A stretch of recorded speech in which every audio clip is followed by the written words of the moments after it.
The deadline changed 3 times, as you noted, right? I think twice, but yes, 2 or 3 times, ma'am, yes. Okay. So who was making that decision then? Ultimately, the governor makes the decision, ma'am. Who made the decision then to extend the deadline 3 times? We would get those notifications from Mr. Castro. But if I could finish, the best person, in my opinion, not to discount the knowledge of the governor, but the best person to ask about the administrative and operational aspect of Boost would be the person whose duty it is to discharge that. To the best of my knowledge and recollection, Mr. Arroyo. Mr. Castro would send us a message. That would be the administrator. The best person to ask about the fiscal fiduciary aspect of the discharge of these public funds would be the Secretary of Finance. He's been delegated that authority. And I didn't make a decision to hold back any money or to wait till all the completions. I think that's a good question for the panel and maybe more so the administrator. Mr. Castro. All I know is I didn't decide one way or the other. All I know is I didn't decide one way or the other. Mr. Castro would send us a message, usually would be a WhatsApp chat or sometimes an email with a list of approved applicants and the amounts to be awarded.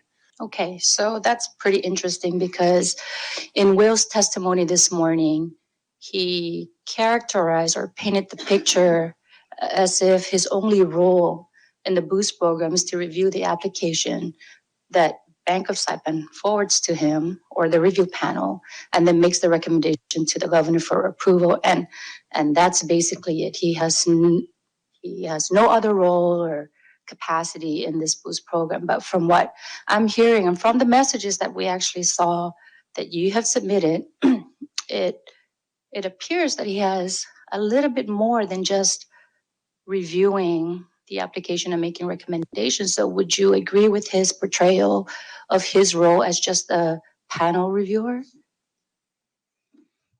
I know he was more involved than just a panel reviewer.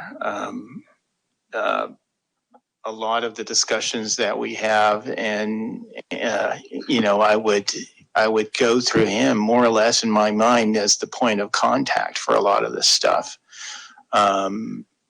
So mostly if you could see my communications either through our chats or emails, were all kind of to him and from him to me.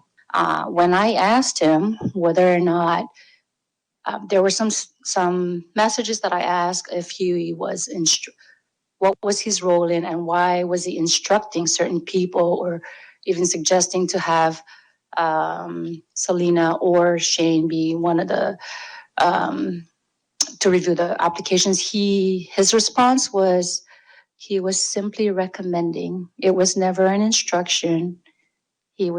Everything that he was messaging or emailing to you was never an instruction, that there were simply just recommendations. Would you agree with Mr. Castro's testimony?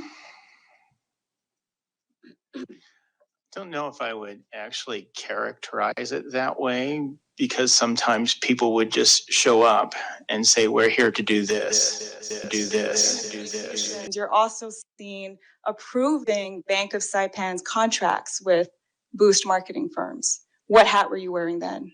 I don't recall approving any contracts at any time. Really?